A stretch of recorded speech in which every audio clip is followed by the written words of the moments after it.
Hello watercolor lovers, welcome to my YouTube channel Watercolor Impressions. Red is a really an exotic color. Whenever you see something red, people tend to notice it more. This reference was taken when I went to breakfast and this beautiful red umbrella attracted me and wanted to do this painting. Before we get on to it, hit that subscribe button so you guys can get weekly video updates from our channel. And let's get started, guys. Please check the video description so that you guys can download the drawing template. So sometimes whenever I start with the light wash, I usually start with the brightest color. So for the brightest color in our reference is the red color. So I'm going to use the cadmium red and I'm going to use a lot of water in it. So I'm also seeing my reference as well as my drawing, and I'm trying to combine the whole umbrella into one single shape. So this is the light wash, so I'm making sure that I'm not going with a lot of pigment consistency. I'm keep building it, still I'm happy with it.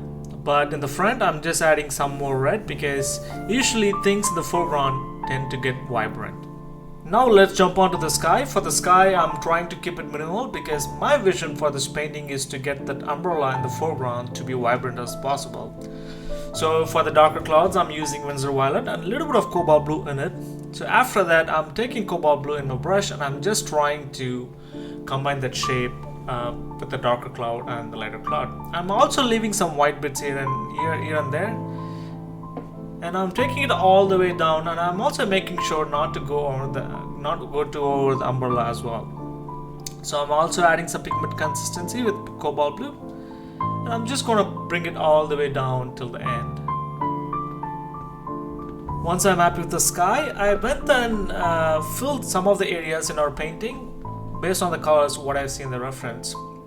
So in order to fill the colors in your reference, you can squint your eyes. That will give a really good clue of what is the lightest value in our painting or in the reference.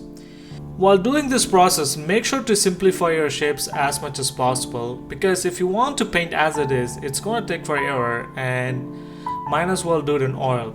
Whereas in watercolors, that's a beautiful thing about watercolors is it tends to blend with other colors. Let's start with our major figure. For the major figure, even though he is darker in color, I'm going to introduce a little bit of Cobalt Turquoise in his shirt. You can see I'm also making sure to look for the darker shape as well as the lighter shape as well. And you can also see the figure which is opposite to him. And I also made sure that I gave a little bit of skin color on them.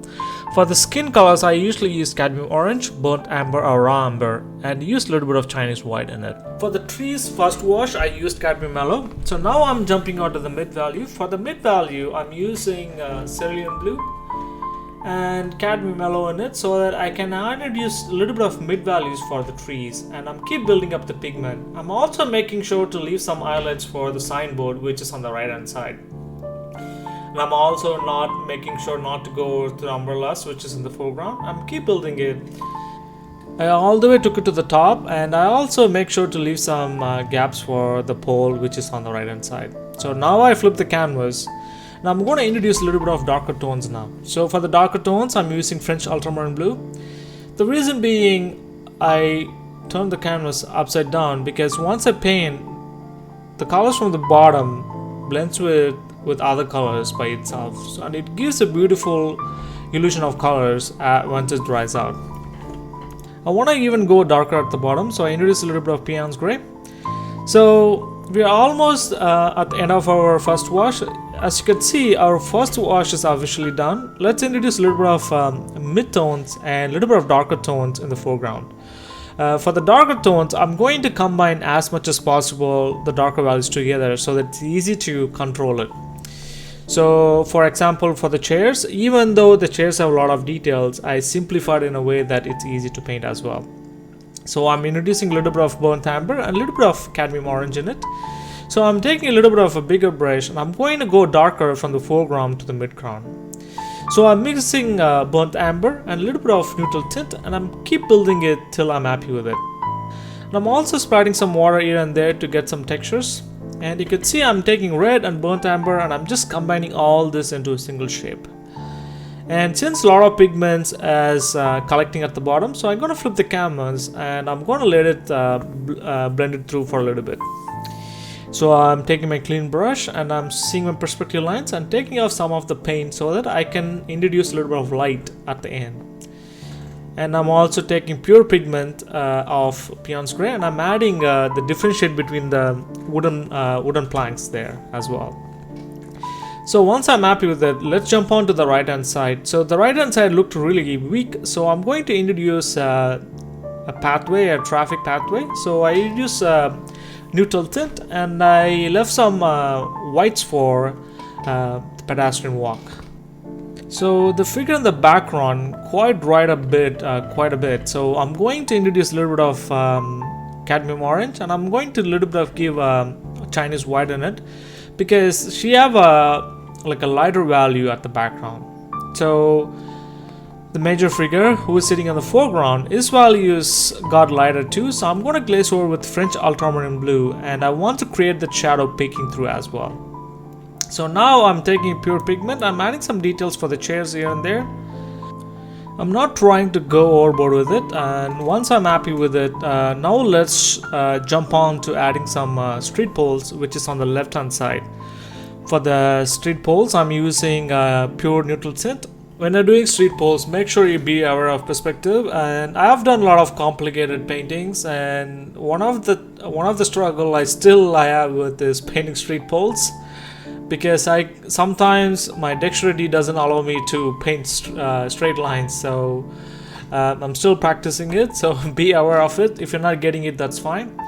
So now let's jump on to the fun part of our painting. So now let's add some shadows for the umbrella in the foreground. So as we did in the first wash, we're going to do the same technique. So I'm going to combine as a single shape.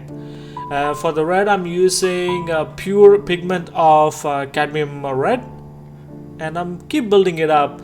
And I also want to create some kind of depth, so my pigment consistency is more in the foreground, and as it goes to the background, it gets lighter. And I'm also keeping it really subtle so we don't see it. Since I have the red in the brush, so I'm throwing it here and there.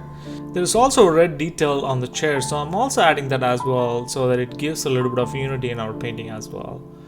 So the figure in the midground, I lost her in the background, so I want to bring her in the midground a little bit. So I just introduced a little bit of a white paint and a amber in it.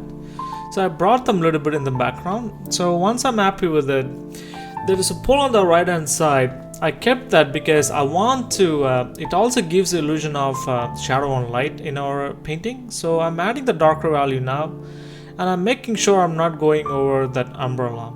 And you can see there's also a angle lighting happening on the pole, so which also gives the illusion of light in our painting. So there is also a soft edge which is on the rounder surface. So I'm taking clean water and I'm blending it to give that look. And I'm also bringing the red and peeking through it so that it comes to the front and the pole goes at the background. I'm going to introduce a little bit of darker value at the bottom, so I'm going to use Payne's Gray and French Ultramarine Blue, so it also shows that it's in the foreground. So now let's add some the anchors for the umbrella. So I'm just looking at the pattern and I'm making sure to do it accordingly so that it gives illusion of perspective as well, and which is in the front and which is at the back. While doing this, try not to be neat. If you're trying to be neat, you're gonna do a lot of mistakes. So try not to be neat and just do whatever you can, and do your best and forget the rest. But as you can see in the foreground, I put a lot of details, but as it goes to the midground, I reduce the details. So that also gives the illusion of perspective in our painting as well. So I'm also adding some details here and there based on the reference I see. I'm keep building it, still I'm happy with it. We are officially at the end of our painting journey, but before we finish, let's introduce some white paints here and there, and we are good to go. So I usually use white paint at the end of my painting, that's how watercolor works, and because you can bring back highlights later. You could use either Chinese white or gouache, it's up to your artist preference, but sometimes I use gouache and sometimes I use Chinese white. And it's a matter of squinting your eyes and check wherever the lighter value is, wherever the highlights are, and just add it. And it's always good to add highlights wherever the darker part, so that way it gives the illusion of light and shadow as well. And if you see the trees, we did the trees, but the tree looked really weak, so I'm using Chinese white and a little bit of cadmium yellow, and I'm bringing back some of the eyelets back in our trees. And I also squinted my eyes and saw that the foreground figure quite bright a bit, so I'm going to introduce a little bit of color on him. So I introduced cobalt blue and a little bit of white in it, and I'm taking Payne's gray and add a little bit of details for his head and the midground figure as well as the background figure as well. And once I'm happy with it, I'm going to introduce a little bit of red here and there, and that's it, folks. We are officially at our painting journey. If you're an artist or people who enjoy summer painting, I created a playlist especially for you guys, and please feel free to check it out. And thanks again for watching this tutorial. Let me know what you learned from this video and what's your favorite color in this painting. If you have any other requests or subjects you want me to cover in watercolors, let me know in the comments or write me at watercolorimpressions@gmail.com. Thanks again for watching this tutorial. Please hit that subscribe button so you guys can get weekly video updates from our channel. And please do share with your friends and family. And good luck with your painting, folks.